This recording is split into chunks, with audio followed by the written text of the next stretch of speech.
Okay guys, welcome to my channel.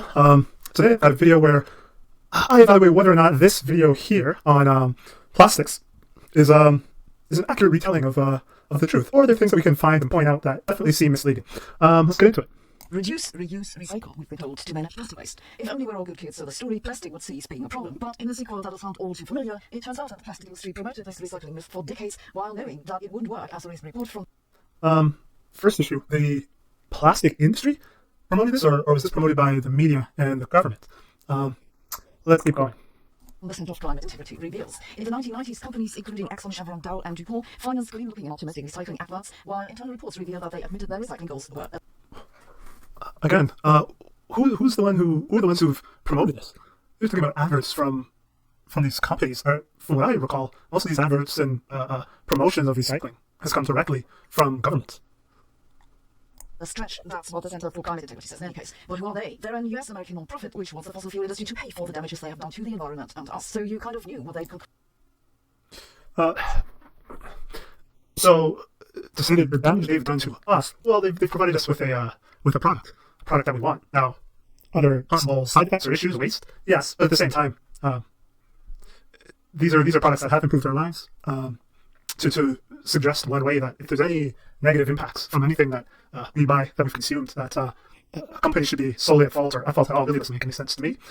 Again, this is an example of just telling one side of the story so far, but let's go on.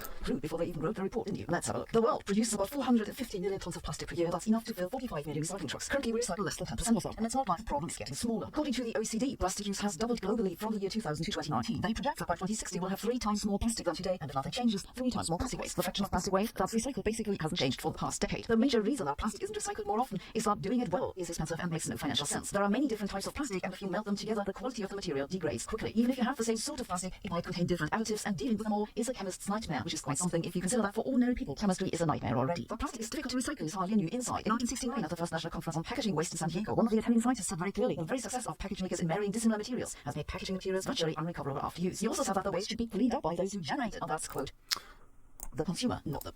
Finally, I believe the environmental quality control is a governmental function, and that it is those who generate undesirable waste who should bear the cost of cleanup. In the context of packaging waste, the generator is the consumer, not the producer. Debatable. And I'm not an expert on the plastic industry. Obviously, plastics are made out of petroleum, but I imagine there's many different independent plastic container manufacturers, so I'm not sure why at the beginning the big oil companies were singled out, but moving on. Producer. So the science was pretty clear ever since they started mass-producing plastic, and as the report from the Center for Climate Integrity says, the plastic industry was well aware that recycling for the most part just wouldn't work, though of course that was partly due to the way they produced it in the first place, which is why in the 1970s the plastic industry advocated incineration, also known as waste to energy. But burning plastic is a messy, dirty and smelly business. People didn't like it. They pushed the industry to get better at recycling. And so what did the plastic industry do? Who's they? Who pushed? What are we talking about here? Well, they promised better recycling despite knowing that this wasn't possible to the extent they were told to do it. Now I ask you, who's to blame? The producer who knew that recycling wouldn't work and said we better burn it, or the consumer who said we don't care that it doesn't work, please pretend it'll work so that we can feel better about ourselves? Let me be clear. Well, that's a pretty good, that's probably the fairest point I've heard so far. Who's to blame? If they're like, hey, we can't recycle it, and consumers are like, well, you can't burn it, well, what are we going to do? Who do you blame for that?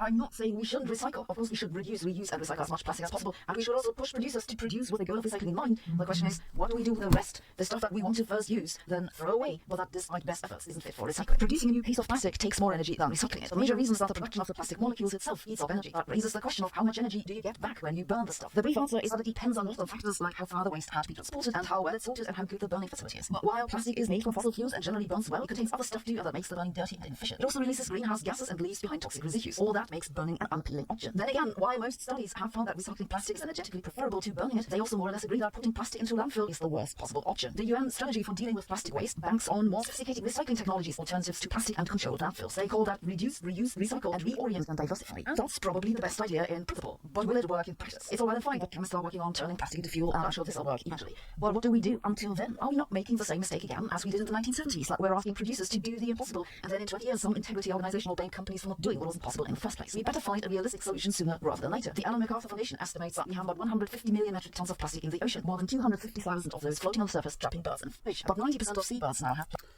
Well, I mean, this problem can be mostly alleviated by just putting more resources and finding better ways to simply collect plastic out of water and tighten up laws to prevent plastic from being dumped into the ocean anyway. There's lots of possibilities here, but I think for now, it seems to me like this is the best we can do. In the future, there'll be a solution, but there really isn't any need for panic as far as I can tell. What's the alternative? That's the main question. Plastic in their guts. All that plastic eventually grinds down to microscopic particles, the so-called microplastics, that are now contaminating the entire food chain that have been linked to various detrimental health effects. And recent research out of Scotland, somewhat ironically, found that the chopping, shredding, and washing of all plastics for recycling creates a lot of microplastics which get into the air and surrounding environment. When I look at those numbers, it seems to me that, at least for now, the question comes down to whether to burn it or eat it. If I look at it that way, maybe burning the stuff isn't such a bad idea. It can be difficult to make sense of the news you find online, but I found ground news to be a great time. Okay. All right. Well, that's it for today. Any thoughts, concerns, agree, disagree, please comment below. Hit the subscribe button, more content to come, and yeah, take care.